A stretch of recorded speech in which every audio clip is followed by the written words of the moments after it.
राधे राधे। कार्तिक मास की कथा अध्याय 23। नारद जी बोले, हे राजन, यही कारण है कि कार्तिक मास के व्रत उद्यापन में तुलसी की जड़ में भगवान विष्णु की पूजा की जाती है। तुलसी भगवान विष्णु को अधिक प्रीति प्रदान करने वाली मानी गई है। राजन, जिसके घर में तुलसी वन है वह घर तीर्थ स्वरूप है। वहाँ यमराज के दूत नहीं आते। तुलसी का पौधा सदैव सभी पापों का नाश करने वाला तथा अभिष्ट कामनाओं को देने वाला है। जो श्रेष्ठ मनुष्य तुलसी का पौधा लगाते हैं वे यमराज को नहीं देखते। नर्मदा का दर्शन, गंगा का स्नान और तुलसी वन का संसर्ग, ये तीनों एक समान कहे गए हैं। जो तुलसी की मंजरी से संयुक्त होकर प्राण त्याग करता है वह सैकड़ों पापों से युक्त ही क्यों न हो, तो यमराज उसकी ओर नहीं देख सकते। तुलसी को छूने से कामिक, वाचिक, मानसिक और सभी पाप नष्ट हो जाते हैं। जो मनुष्य तुलसी दल से भगवान का पूजन करते हैं वह पुनः गर्भ में नहीं आते, अर्थात जन्म मरण के चक्कर से छूट जाते हैं। तुलसी दल में पुष्कर आदि समस्त तीर्थ, गंगा आदि नदियां और विष्णु प्रभृति सभी देवता निवास करते हैं। हे राजन, जो मनुष्य तुलसी के काष्ठ का चंदन लगाते हैं उन्हें सहज ही मुक्ति प्राप्त हो जाती है और उन द्वारा किए गए पाप उनके शरीर को छू भी नहीं पाते।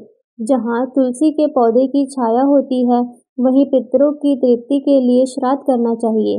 जिसके मुख में, कान में और मस्तक पर तुलसी का पत्ता दिखाई देता है उसके ऊपर यमराज भी दृष्टि नहीं डाल सकते।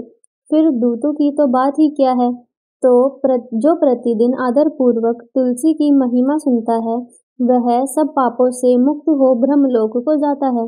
ये इसी प्रकार आंवले का महान वृक्ष सभी पापों का नाश करने वाला है।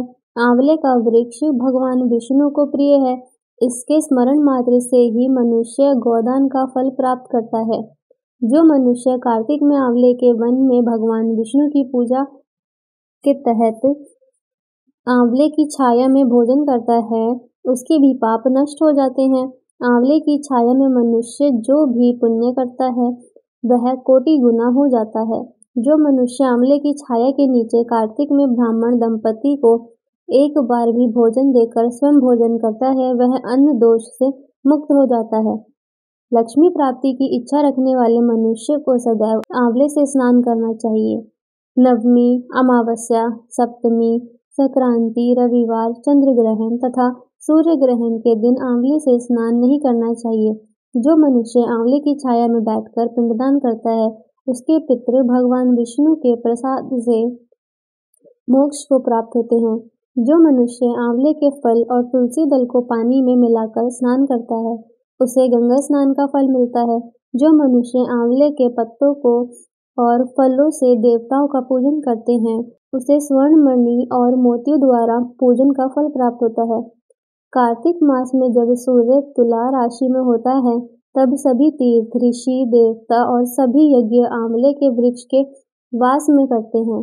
जो मनुष्य द्वादशी तिथि को तुलसी दल और कार्तिक में आंवले की छाया में बैठकर भोजन करता है उसके एक वर्ष तक अन्न संसर्ग से उत्पन्न हुए पापों का नाश हो जाता है।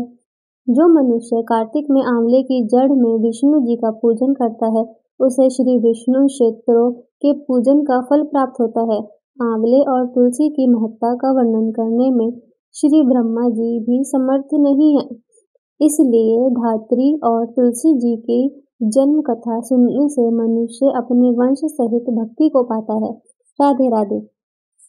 हे कार्तिक महाराज, इस कहानी को सुनते सभी भक्तों पर अपनी कृपा बरसाना। जय कार्तिक महाराज। राधे राधे।